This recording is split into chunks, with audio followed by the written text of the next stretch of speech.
On May 25, 2012, 23-year-old Lisa Teckel, who was pregnant with her first child, sat in the passenger seat of her husband's beat-up pickup truck as he sped through the rural backroads of Agency, Iowa.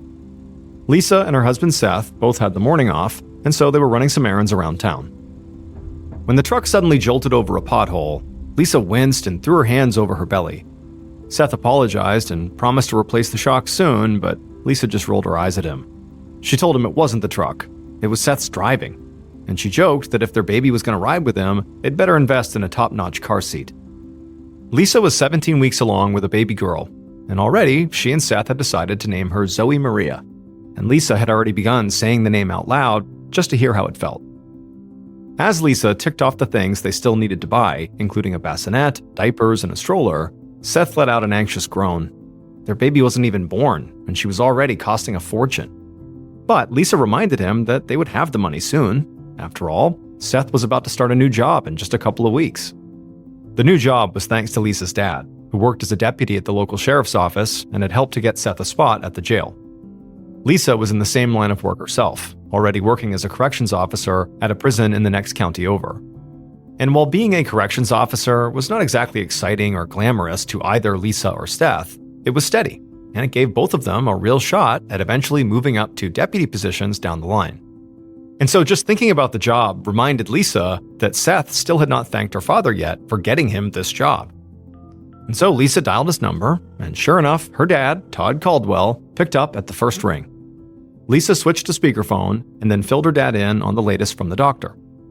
The baby was healthy and already fully formed with fingers, toes, and everything. She could hear the joy in her father's voice as he told them, for what had to be the 100th time, how excited he was to become a grandpa.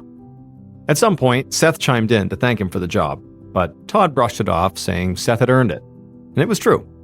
Even though Seth was only 21, he had already gotten an associate degree in criminal justice, he'd interned with the sheriff's office, and he was a volunteer firefighter. And so, slowly but surely, he was building the resume to become a full-blown cop. Seth thanked Todd for the vote of confidence, and Lisa began to say goodbye, since they'd just arrived at their next stop. But before she could hang up, Todd told them that there was actually something serious he wanted to speak to both of them about. He said that his office was getting frequent calls from Seth and Lisa's neighbor, Brian Tate, who kept complaining, without evidence, that Seth and Lisa were vandalizing his property. Todd told them that he didn't trust the guy and that they should really just try to stay clear of him. Lisa promised her dad that she and Seth would be careful. Then she told him that she loved him and ended the call to get out of the truck. Later that evening, after hours of errands and driving around, Seth and Lisa finally reached their home, which was a quiet trailer on a wooded plot just outside of town. They finished unloading the truck, then cuddled up in bed, listening to their baby's heartbeat through a fetal Doppler monitor until they both fell asleep.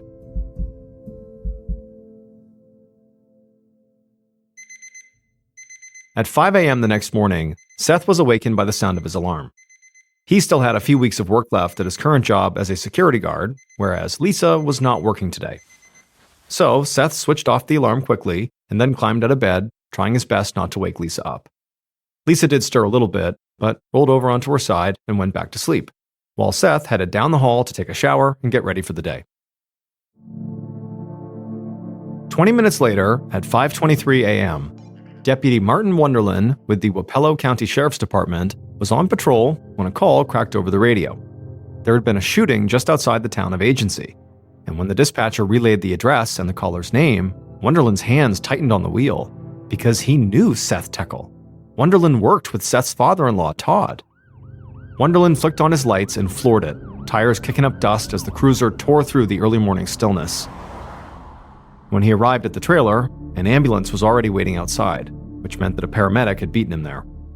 Otherwise, the property seemed perfectly peaceful until Wunderlin rounded the side of the trailer and saw Seth on the back porch. Seth was barefoot, shirtless, and sobbing, but the only word that Wunderlin could make out was Lisa. Wunderlin realized that whoever the shooter was, they could still be nearby. So he ran back to his cruiser, popped open the trunk, pulled out his rifle, and then charged into the trailer. The living room was dark because the blinds were still drawn, and everything looked untouched, with no obvious signs of forced entry. A rack of hunting rifles hung on the living room wall, and gleaming bowling trophies lined the shelf below. For a moment, Wonderland remembered Lisa's father, Todd, mentioning that his daughter had at one point been a state bowling champ in high school. Wonderland moved quietly down the hall, rifle raised, listening for any movement. He saw the bedroom door was open, so he stepped inside, and then he stopped. The bedroom walls were splashed with blood. Lisa lay motionless in the bed. Her chest had been torn open by massive gunshot wounds. The paramedic who had beaten Wonderland to the scene crouched beside her, checking her for a pulse. He looked over at Wonderland and shook his head. Lisa was dead, along with her unborn child. There was a pistol out on the dresser, just sitting there, but one look at it told Wonderland that it was far too small to cause this much damage. Wonderland backed out of the bedroom slowly and cleared the rest of the trailer one room at a time, making sure nobody else was there. Once he was sure it was empty, he returned to his cruiser and locked up his rifle in the trunk. Then he grabbed his radio, which he used to call dispatch, and he asked them to send backup. And he specified that they should notify Badge 58 right away. Badge 58 was Lisa's father, Todd.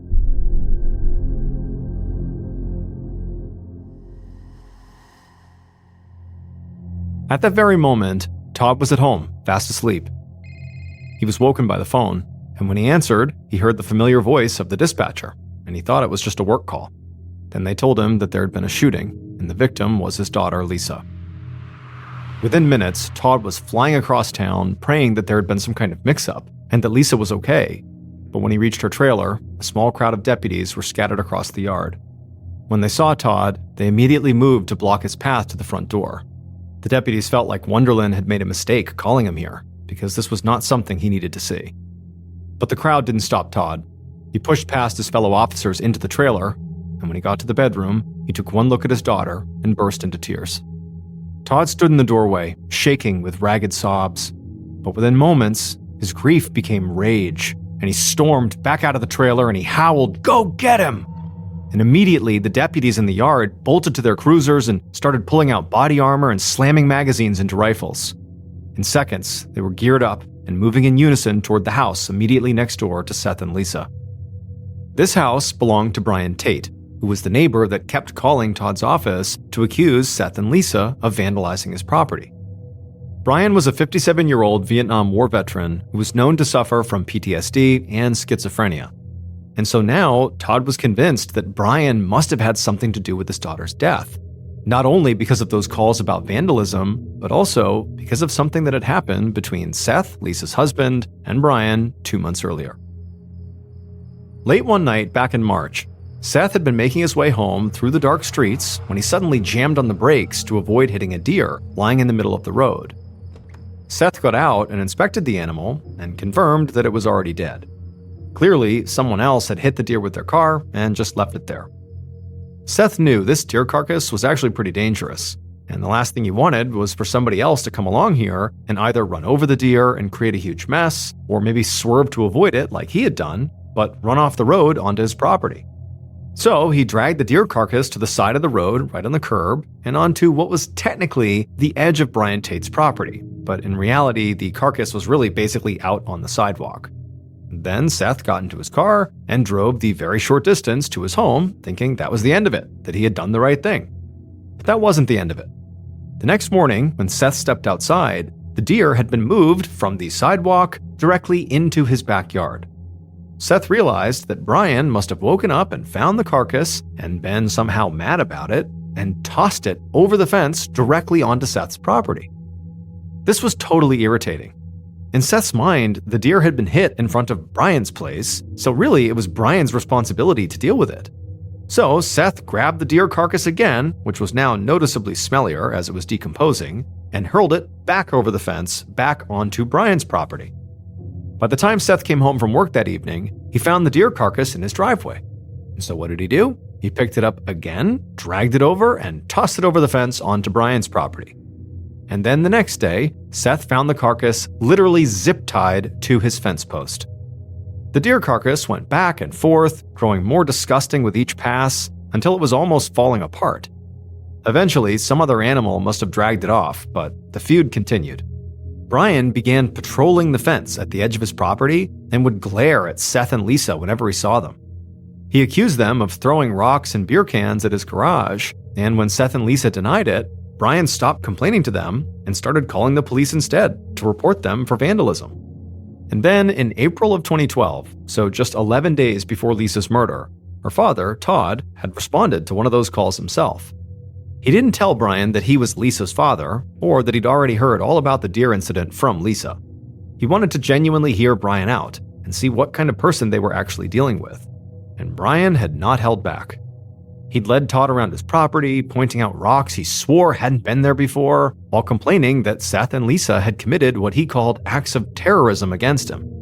He even produced an old coffee can filled with dog feces that he said had been dumped on his porch and on the hood of his car. To Todd, Brian just seemed really paranoid. But as he continued ranting, Todd noticed something else. Just inside of Brian's front door, leaning casually against the wall, was clearly a shotgun. Seeing that gun made Todd nervous, so he tried to calm Brian down and assured him that Seth and Lisa were not out to get him here. He said that they were good people and would not do what he was saying they were doing. But Brian only grew more upset. And eventually, Brian just stalked off away from Todd and went inside his house, slamming the door, and that was the end of the conversation. And so from that moment on, Todd had been convinced that Brian Tate was unstable and dangerous. He had warned his daughter and Seth to steer clear, and he made sure every deputy on the force knew that if they ever got another call involving Brian Tate, they should go in expecting Brian to be the threat.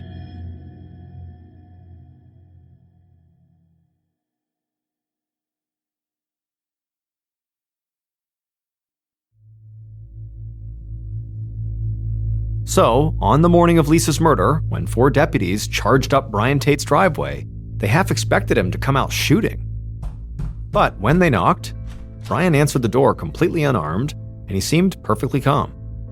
He scratched at his beard, looking around at the deputies through puffy eyes, and then asked them what was going on. The deputies traded nervous glances.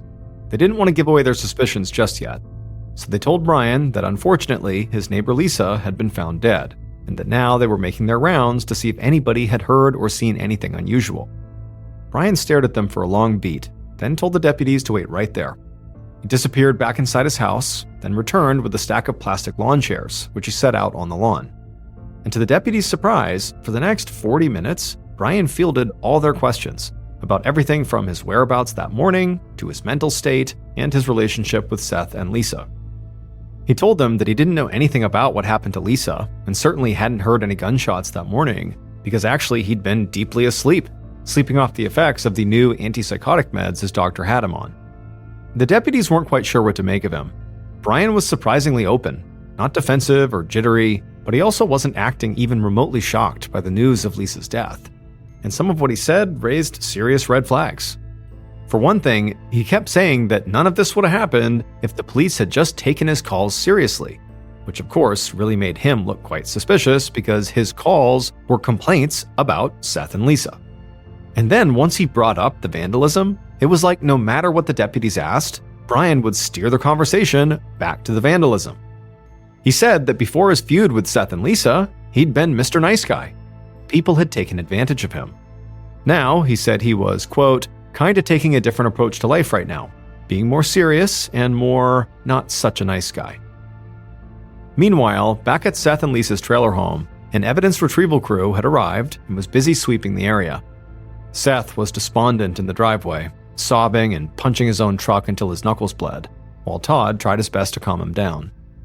When one of the deputies swung by to say that Seth had been scheduled for an interview at the sheriff's station, nobody was surprised.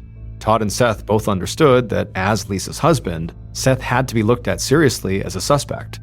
And so Seth had no issue doing the interview and said he was just eager to get it over with. Once Seth sat down inside of the tiny interview room, he half expected to actually recognize whoever it was that came in to speak to him.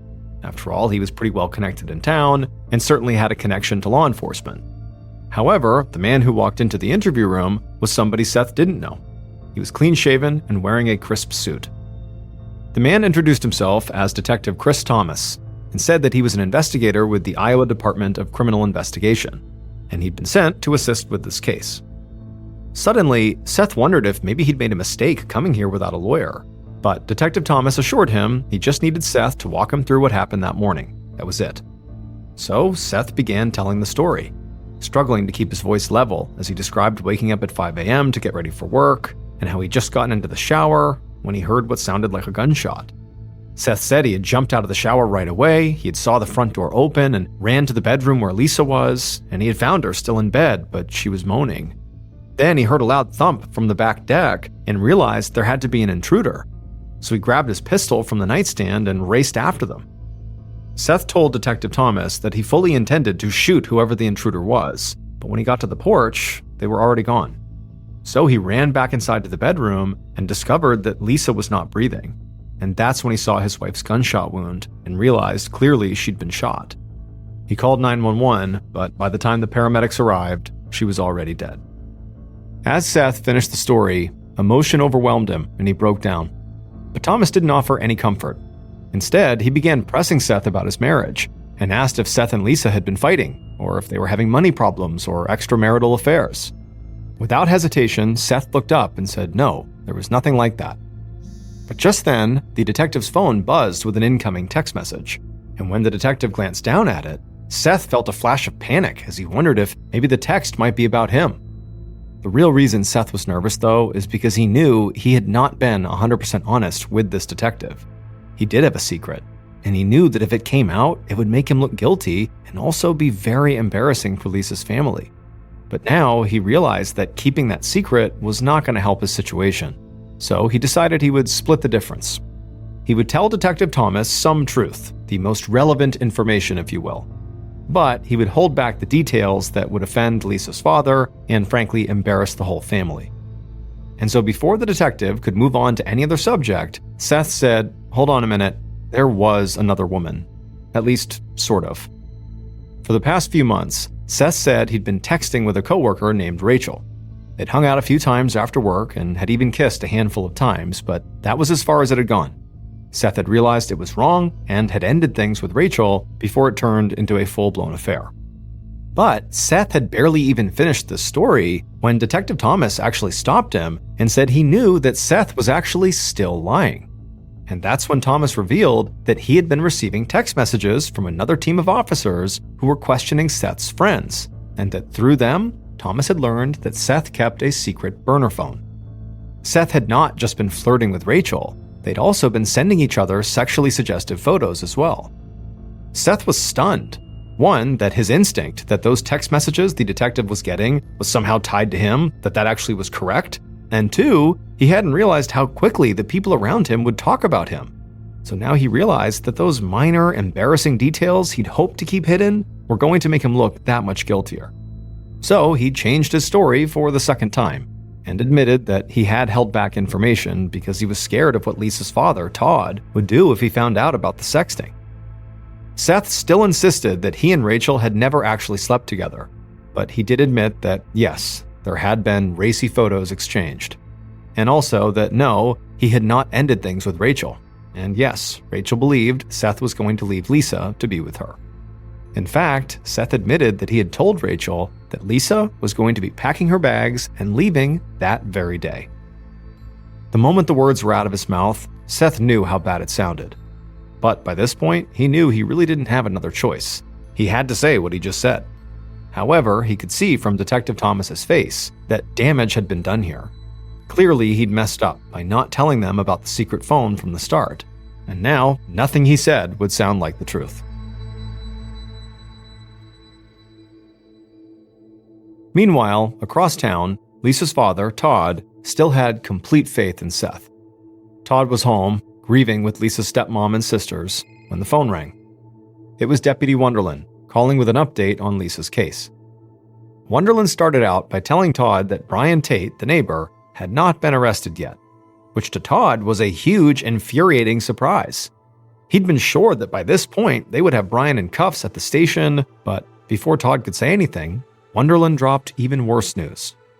He told Todd that state investigators had taken the reins on the case, and they didn't think Brian was guilty. Instead, they were laser-focused on Seth. When Todd heard that, he did not want to believe it. He trusted Seth like his own son, whereas Brian Tate had always seemed like a ticking time bomb. and he was horrified by the thought that an outside agency was going to come in, misjudge the whole situation, and ruin Seth's life, while letting Brian walk away scot-free. But even as he was thinking that, the cop in Todd said to set his emotions aside and just let the investigation play out. In cases like this one, the husband was typically the one who did it. And as much as Todd wanted to believe this was different, he wasn't naive. And he also had complete faith in the police force. He knew that if the detectives did their job, then Brian would be exposed eventually. So he promised Wonderland that he would keep his distance from Seth for the moment and not try to interfere with the case. The truth would come out soon enough. In the days that followed, as Todd made arrangements for his daughter's funeral, he stayed in close contact with the investigation. Deputies had gone back to Brian Tate's property to ask more questions and look for evidence, but so far, nothing had come of it. As for Tate himself, he continued to be cooperative, letting them inside, showing them his extensive gun collection, and answering their questions without hesitation. As for the crime scene, there really wasn't much evidence there either. As Todd would learn from his colleagues, there were no signs of a break-in at Seth and Lisa's trailer, no strange fingerprints in the bedroom. Lisa's autopsy revealed that her killer was likely standing at the foot of the bed when they shot her, but the gun was still missing. There was only one potentially interesting piece of evidence found at the scene. Half of a peanut butter and jelly sandwich inside of a Ziploc bag had been discovered on the back porch, near the steps leading toward the woods surrounding Seth and Lisa's property. When Todd heard about the sandwich, he really doubted that it was relevant. In his estimation, Seth or Lisa had probably dropped it the day before the murder, so the fact that the investigators were focusing on it showed just how little they had to go on. But then he got word of a new discovery that immediately put the sandwich out of his mind and looked really bad for Seth. The morning after the killing, a Mossberg shotgun was discovered in the tall grass outside of Seth and Lisa's trailer. It had been sent to the lab, and testing confirmed it was a match for the deer slug that ultimately killed Lisa. Now, the shotgun was not Seth's, but it was registered to one of Seth's friends, who told detectives he had left it with Seth for safekeeping. When Todd heard this, he tried to find an explanation, some reason why Seth would have forgotten or overlooked something that important, but nothing added up. Because if this was a break-in, if someone else had come into the house to kill Lisa, why wouldn't they bring their own weapon? But Todd couldn't think of an answer, and so for the first time since his daughter's death, he actually considered the possibility that maybe he'd gotten this whole thing wrong. Maybe Brian really was innocent, and Seth was Lisa's killer.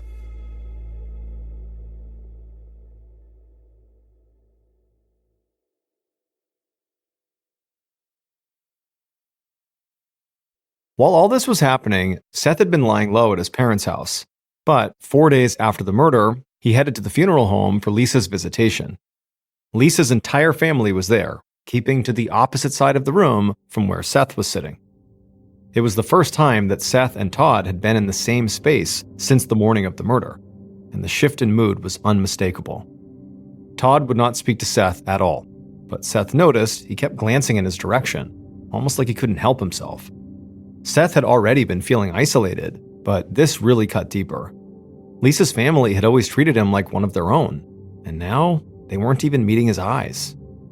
He stood to the side, unsure of what to do, until he spotted Lisa's little sister. Out of all of Lisa's family members, Seth had been closest to her.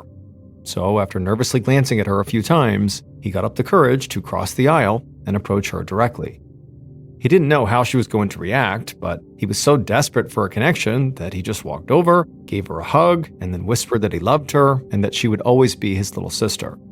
And when Lisa's little sister said she loved him too, Seth's hope bloomed. He told himself that maybe the cold shoulder he was feeling was just grief and confusion, and that maybe Lisa's family had not given up on him completely. But as the visitation ended and Seth walked out of the funeral home, a county police cruiser was waiting for him. Deputy Wonderland approached him, told Seth to turn around and put his hands behind his back.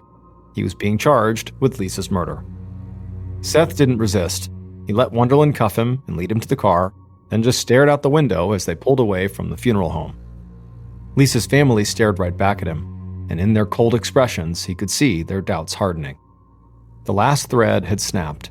His friends, Lisa's family, the cops he'd once hoped to work alongside, none of them believed him anymore. Seth was alone. But while the state swiftly moved toward a trial against Seth, the media was not ready to let Brian Tate go as a suspect. Local journalists painted Brian as the unhinged neighbor with a stockpile of guns and a history of paranoia. Whenever Lisa's father, Todd, would read one of those stories about Brian, he found himself growing more upset about the case. At the start, he'd been sure Brian was his daughter's killer. But learning about the shotgun in the grass and also Seth's text message affair had really changed his mind. Now, reporters were digging up as much dirt as they could on Brian, but instead of Todd buying into them, he found himself feeling something he hadn't expected: sympathy. After all, Todd had really been the one to flag Brian early on as being unstable and potentially dangerous, and he couldn't help but feel partly responsible for the way the media was now portraying him. And these feelings of guilt only deepened when Todd learned that Brian had been involuntarily committed to a psychiatric facility. The details weren't public, but from what Todd heard, it seemed like the press attention had pushed an already fragile man past his breaking point.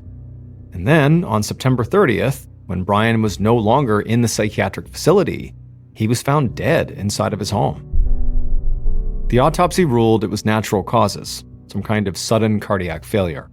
But his elderly mother would tell reporters he had died of a broken heart, that the stress from the media coverage around the case had just destroyed him. And Todd agreed with her. He decided that Brian Tate had become the third victim. He was collateral damage in Seth's murder of Lisa and her unborn daughter. Now, Todd just wanted the trial to start.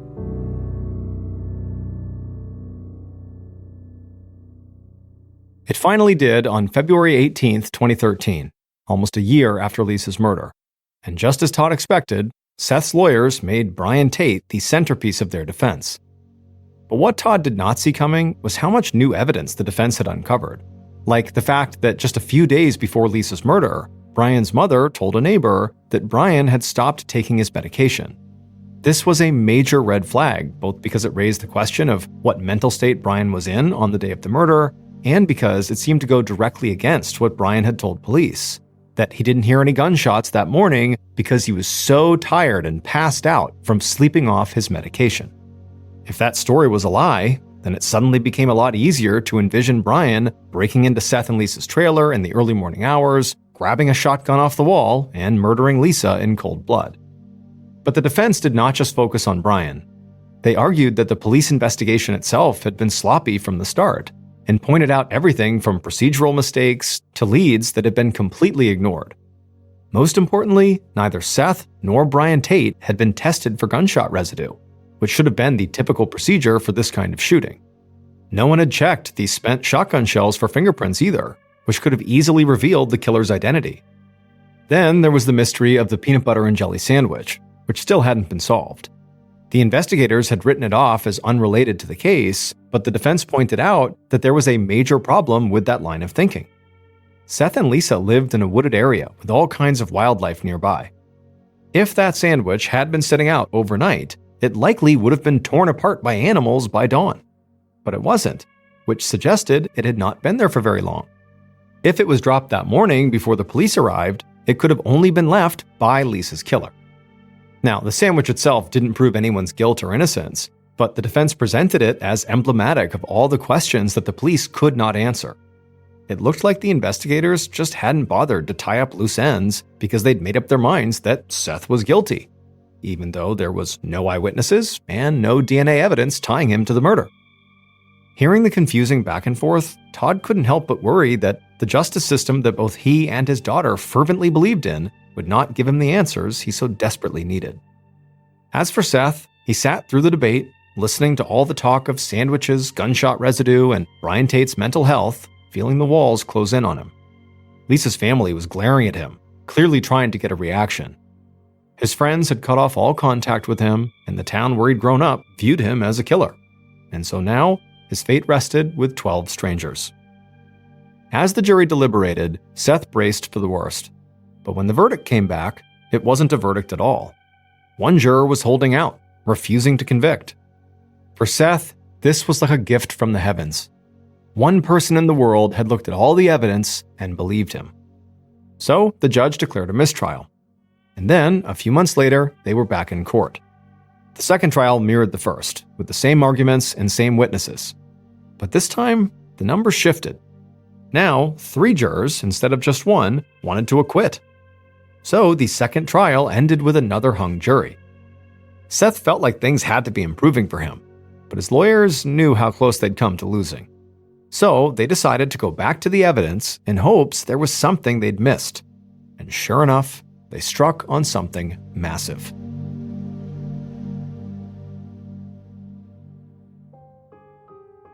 Seth's lawyers discovered that in October of 2011, months before Seth and Lisa's wedding, Lisa had carried out a brief sexual relationship with a coworker named Jason. She and Jason, who was married himself, had even discussed the possibility that he might be the father of her baby. This new information gave Jason a powerful motive to want to keep his affair secret from his own wife. And, just as important, this new information showed once again that the police had screwed up.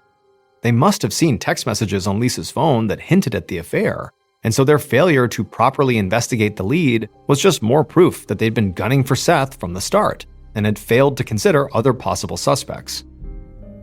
During the third trial, Lisa's family was forced to sit and listen as Lisa's most shameful secrets were exposed in front of everyone. It was especially devastating for her father, Todd, since he'd always been close to Lisa and thought she told him everything. But not this. But the third trial wasn't over yet, and soon, one more witness was called to the stand. The court was silent as this witness took the stand and got sworn in. And as they did, the witness glanced around nervously the whole time. And from the moment the witness actually started speaking, Todd realized he finally knew, beyond a reasonable doubt, who actually killed his daughter.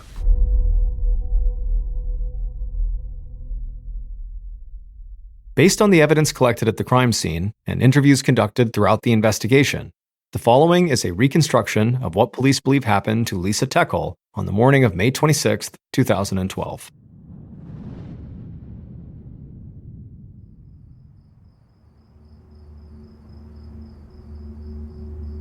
At 5 a.m. that morning, before the first rays of dawn began spilling over the trees, the killer stood outside of Seth and Lisa's trailer.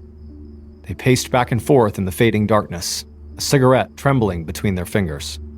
They knew they could not let this go any longer. Something had to change now.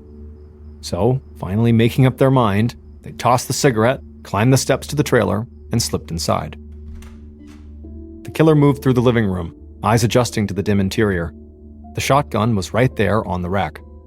They took it down, loaded it with slow, deliberate movements, and then crept toward the bedroom, where Lisa lay sleeping. The killer hesitated, reminding themselves that it was not too late to stop. They could put the gun back and walk away. Instead, they raised the shotgun and pulled the trigger. As the sound rang in their ears, the killer bolted, terrified that someone had heard. They ran down the hallway, out the back door, across the porch, and into the woods behind the trailer. Breathing hard, they reached the tree line where they found a patch of tall grass and ditched the gun there. For a moment, they just stood there, doing their best to try to compose themselves. Then, at some point, they turned around, took a deep breath, and walked calmly back through the woods, climbed the porch steps, took out their phone, and dialed 911. The killer did not worry for a moment that they were actually going to get caught, because they knew exactly who to blame for the murder. If everything went as planned, the police would take the bait and never guess the truth. And it might have worked, except for one witness who came forward during Seth's third trial.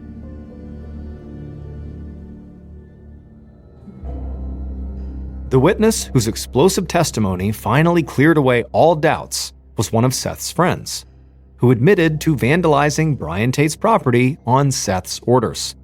They dumped buckets of dog feces directly onto Brian's porch and also smeared them across the hood of his car. It turned out that Seth had goaded Brian into a feud that made him look crazy and dangerous.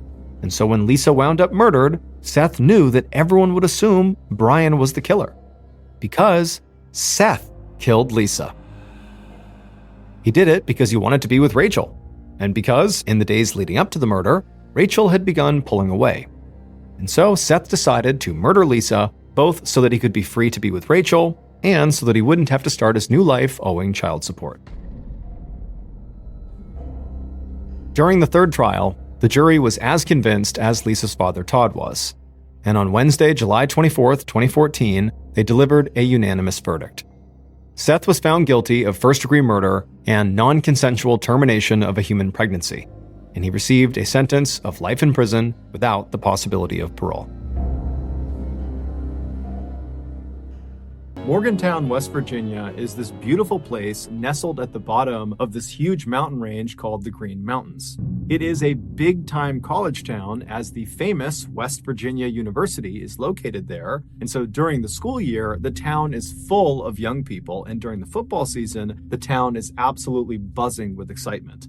But the college is not the only reason people live in Morgantown. Lots of families choose to live there because there's so much to do year-round. Also, it's relatively safe, and in general, it's an up-and-coming place with new shops and restaurants and museums popping up every single year.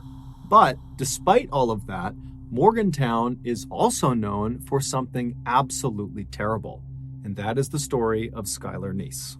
In 2012, 16-year-old Skylar Neese was a sophomore in high school in Morgantown, West Virginia. She was a straight-A student, and she worked part-time at a Wendy's, which is a fast food restaurant chain, and by all accounts, she was extremely well-liked by her peers, her co-workers, and had many, many friends. She was the only child of Mary and David Neese, and they absolutely adored her. David, in particular, who was this big, burly man's man, he said that he spoiled his daughter rotten.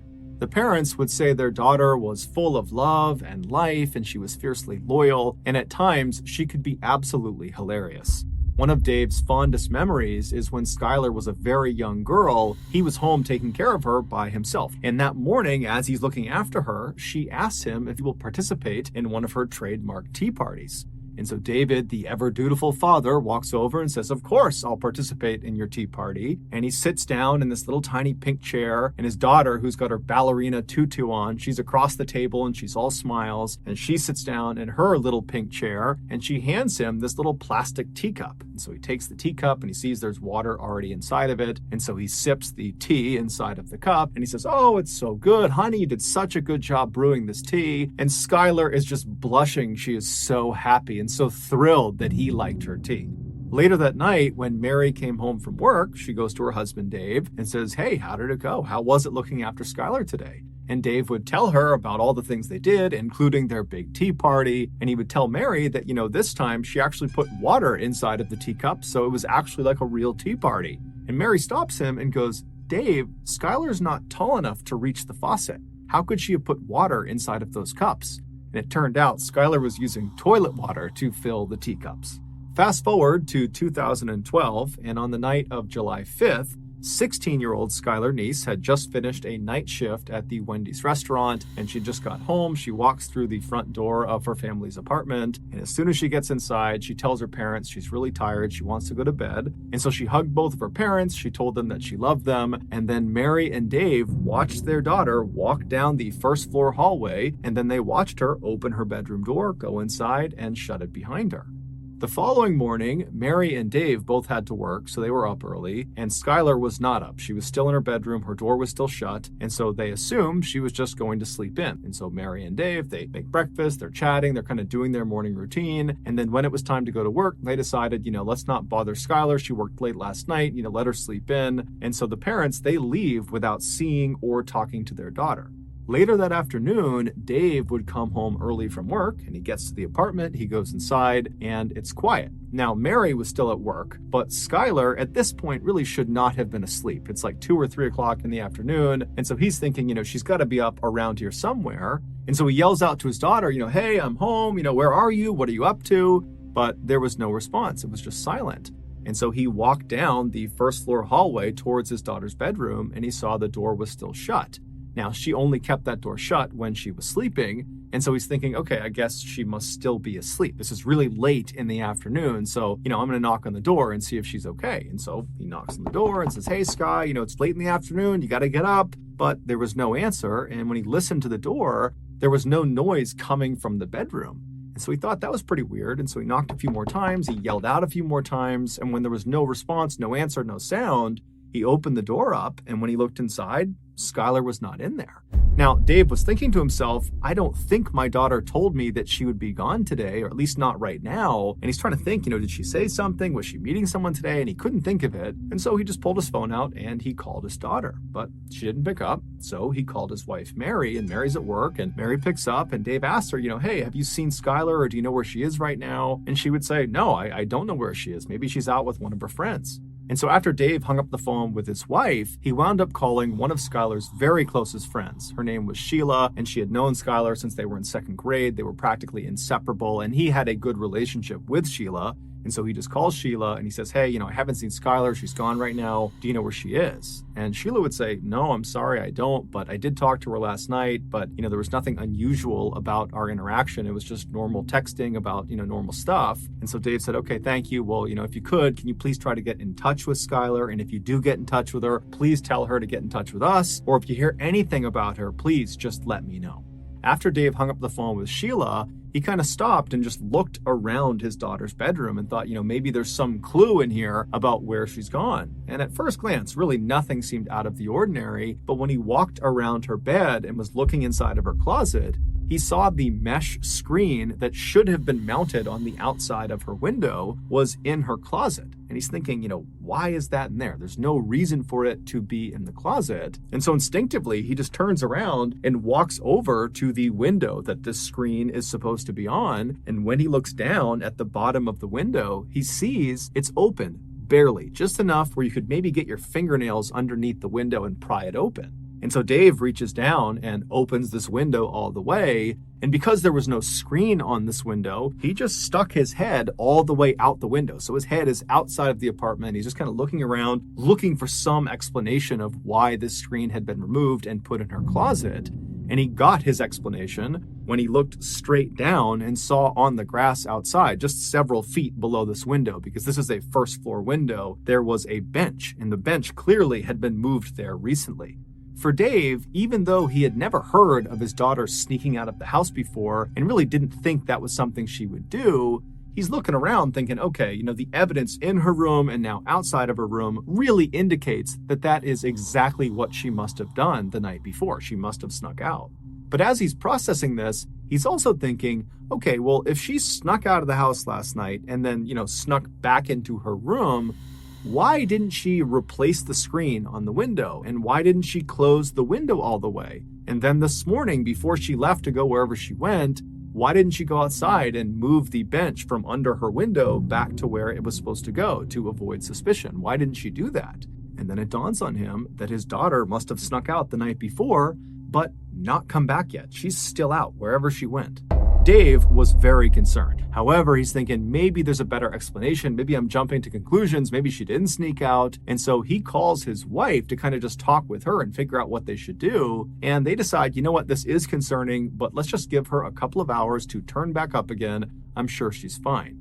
And so they begin to wait. And then at 4 p.m. that evening, Wendy's, the restaurant where Skylar worked, called Dave and said, hey, have you seen Skylar? She was supposed to work today and she didn't show up. She didn't call. It's very unlike her. What's going on?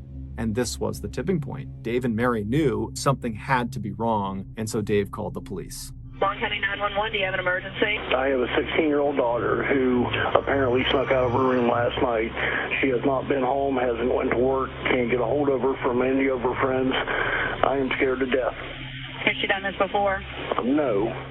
After Dave got off the phone, he and his wife began kind of frantically figuring out what they should do. While the police are out looking, should we go out and look too? Or should we stay here in case she comes home and, maybe she's hurt. Maybe we can help her if she gets here. And so they're having this really difficult and stressful conversation when Mary's phone rings and it's Sheila. And so Mary immediately answers it, hoping for some good news about her daughter. But Sheila asks Mary right away, hey, has Skylar come home yet? And Mary says, no, she hasn't. And in fact, we just got off the phone with the police because this doesn't make sense. Something's wrong and we're getting the police involved. And so when Sheila hears this, she kind of takes a deep breath. And then after a little bit of a hesitation, she says, Mary, I gotta tell you the truth about last night. She would go on to explain that the night before, Skylar had snuck out of the house, and so had she, along with their other very close friend named Rachel. And Rachel was someone that Mary and Dave also knew very, very well. The three girls were kind of like best friends and totally inseparable. And so Sheila said the three of them snuck out. And in fact, they did this a lot. And they would drive around town and smoke marijuana together. But this was not the big reveal. Despite this being fairly shocking to Mary and Dave, this was not the big reveal. The big reveal was that when they went out and snuck out of their houses and smoked weed together, they would make sure they never drove their car. Whoever was driving would never drive directly in front of any of their houses because they were concerned that the noise from the car could wake up parents and then they'd get caught. And so the way they would do it is after they snuck out of their house, they would walk a block or two away from their house, and then they would call or text the other two, and they'd get picked up, and they'd go do their thing. And then when they got dropped off, they would get dropped off a block or two away from their home, and then walk the rest of the way. And so Sheila told Mary that last night, like so many other nights, she dropped Skylar off about a block away from their apartment, and then Sheila and Rachel drove off. So they did not actually see Skylar enter her apartment. So they don't know for sure if she actually made it home okay. And so this was obviously horrifying for Mary and Dave to hear because it totally opened the door for their daughter to have been abducted during this walk from the drop-off point back to her apartment. And the street she was on was not well lit. It's the middle of the night. It's dark. She's potentially high on marijuana. And so it seemed like that was a very realistic thing that could have happened, as horrifying as it sounded. And so after Mary got off the phone with Sheila, she called the police and she updated them about what Sheila had told her. And then Mary and Dave met up with Sheila and Sheila's mother and began searching the immediate area around their apartment in hopes that maybe, she fell somewhere and she's trapped and she just needs to be picked up or helped in some way. But after searching for several hours and knocking on dozens and dozens of doors, nobody saw anything, nobody knew anything, there was no sign of Skylar. And so as this group is totally down, they don't know what to do, they feel totally helpless, they know the police are out looking for Skylar, but they want to do something and they don't know what to do.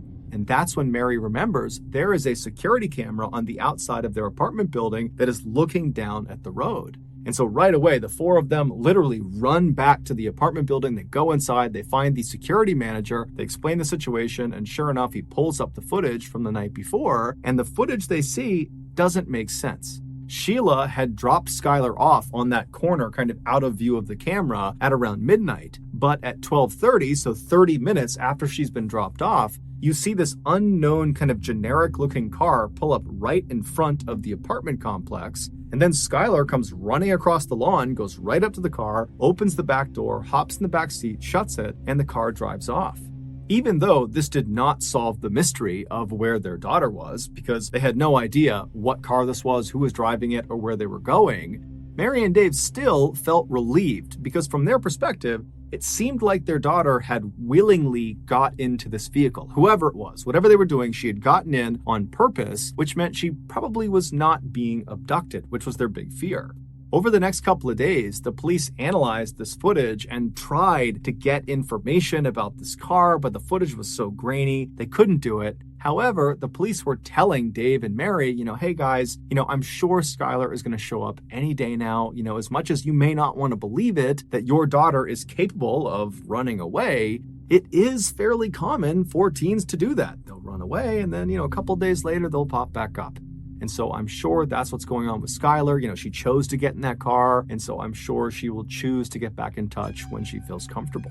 So a couple of days go by, and the parents haven't heard anything from their daughter, and then a couple of weeks go by, still nothing, and then a couple of months go by, still nothing. And this is all despite the fact that there is a massive search happening led by the police, and locals in Morgantown have put flyers up everywhere that have pictures of Skylar Neese's face everywhere in town and in neighboring towns. It was like you could not go 5 feet without being reminded that this girl is missing. Have you seen her? If you have, give us information. Despite the amount of publicity this case was getting, no one came forward with any meaningful information. It was like Skylar had just vanished and no one had a clue what happened to her. Her parents were obviously devastated that they had no idea what happened to her, but they were kind of holding on to this idea that, maybe she did run away and maybe she will eventually be in touch with us. But by December of that year, so 6 months after Skylar had gone missing, no one had heard from her, no one had seen her, no one had any idea where she was, there was no new leads. And so people were starting to feel less and less optimistic, and the case was starting to kind of go cold. And then on December 12th, something totally unexpected happened that changed everything. On that night, Rachel, the other friend who had been there with Sheila and with Skylar on the night that Skylar had vanished, she has a full-blown nervous breakdown. In fact, it's so bad that she's screaming and running around and she's punching her family members, and her mom actually calls the police on her. I have an issue with a 16-year-old daughter of mine. I can't control her anymore. She's screaming. She's running through the neighborhood. Give me the phone. No, this is over. This is over. Hurry up. Oh, God. She just gave me a block. Oh, God. Hurry up, please. After this call was made, the police show up to Rachel's house and they take her away to a psychiatric hospital. And then several days later, when she was released from that hospital, she went straight to the Morgantown Police Department. She walked inside and said, "I gotta get something off my chest about Skylar." Apparently, whatever it was that she had been keeping secret had just been too difficult to keep inside. It was quite literally driving her crazy. And so the police said, "Okay, great." And they brought her into an interview room. They sat down and they said, "Okay, what do you got for us?" The following has been pulled from what Rachel told police. Back on July 5th, 2012, Skylar came home from that night shift at Wendy's. She goes inside her family's apartment. She says goodnight to her mom and dad. She goes into her bedroom and she shuts the door. And she's laying on her bed. She's on her phone. She's not going to bed quite yet. And as she's laying there, she starts getting text messages from Rachel and also from Sheila asking her if she wants to sneak out that night. Now, Skylar didn't want to, and she said as much because she was actually hurting. She was mad at her two friends. According to some of her other friends that went to school with her and Rachel and Sheila, the three of them were totally inseparable, but lately, kind of the few months leading up to when she ultimately disappeared, there had been tension in their group. It seemed like Sheila and Rachel were getting very, very close and kind of pushing Skylar away, and Skylar was starting to pick up on it. It was little things like Sheila and Rachel would show up to school in matching outfits, but they wouldn't tell Skylar beforehand, kind of leaving her out. Or whenever they posted selfies of the three of them, Skylar was always relegated to the back or kind of in some other way obscured to make sure she was not the focal point of the picture. It was just very obvious that they were deprioritizing Skylar, and it was really hurting Skylar's feelings. And so it seemed like her way of standing up to them and kind of telling them that she was upset was to turn down their offer of sneaking out and smoking weed with them. But over the next couple of hours, Skylar would eventually say, "Okay, fine, I'll come with you guys. I'll sneak out and we'll go smoke together." Just before 12:30 a.m. on July 6th, Skylar gets off of her bed. She walks over to her window. She lifts it up and she pulls the screen off. And she walks over to her closet. She puts the screen in her closet and shuts the door to the closet. And then she walks back over to the window and crawls out and lowers herself down onto the grass below. And then she walks over and grabs the bench and slides it over and puts it right underneath her window. And then she stands on the bench and reaches up and pulls the window down so there's just a little crack left so she can get back inside. And then she just waited by the side of the apartment looking out towards the road. And right after 12:30, this car, the unknown car on the surveillance camera, pulls right in front of the apartment building, and Skylar runs over to it, opens up the back right door, and climbs inside.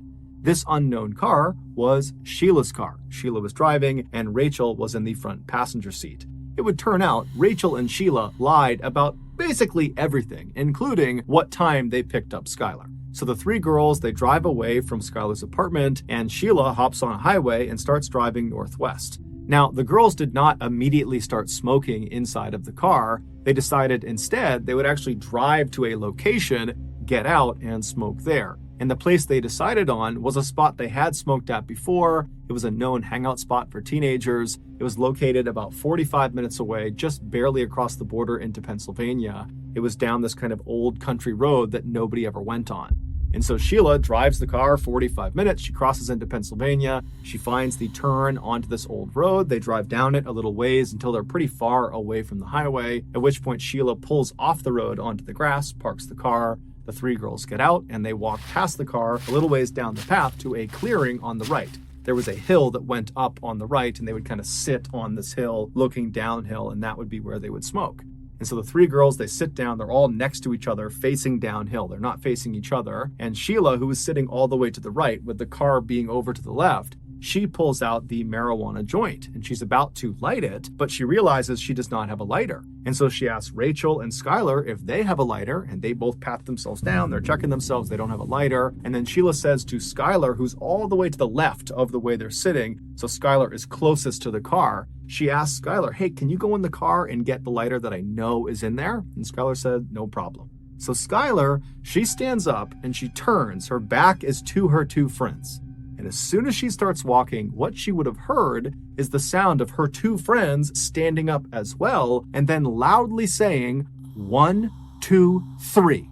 And on 3, Skylar would have felt two knives being plunged into her back by Rachel and by Sheila. In a panic, Skylar does not even turn around. She just starts taking off running towards the car, and she manages to run away from her attackers. But because of her grievous injuries in her back, she eventually slows down, at which point Sheila tackles her from behind. She gets her on the ground, she pins her on her back, and Sheila is trying to stab Skylar, but Skylar is doing her best to keep the knife off of her. But at some point, Rachel comes running up beside them, and between Rachel and Sheila, they manage to hold Skylar's hands down, at which point Sheila and Rachel began taking turns stabbing her in the chest and in the neck. The whole time, Skylar is trying to defend herself, but it's impossible with these two on top of her. And at some point, she just kind of gives up and she says, why are you doing this to me? Why are you doing this to me? But they don't give her a reason. They just keep on going.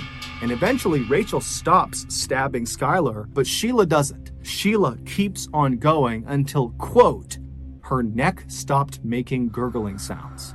And then once Skylar went still, Sheila stood up like it was nothing, and she and Rachel just walked away from her body back to the car. They went around to the trunk of the car, they opened it up, and inside was shovels, bleach, trash bags, rags. They had brought along a kill kit because they knew what they were going to do this night. And so they start by cleaning themselves off. They get the blood off of them and off of their weapons. And then they take the shovels and they walk a little ways off of the road, kind of into the woods, and they try to dig a grave, but it would turn out the ground was too hard. And so they abandoned the grave idea and just grabbed Skylar's lifeless body and drag it just about 6 feet off of the road and kind of chuck it against a log. And then they threw boulders and sticks and anything they could on top of her body. They don't know if she's still alive at this point. So they're potentially dealing the fatal blow with these rocks and logs.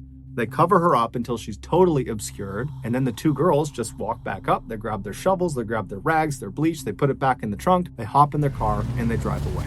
It would turn out Rachel and Sheila had been planning this for months. The reason? They didn't like Skylar anymore, and apparently it wasn't enough to just be mean to her and not include her in things. They actually needed to kill her.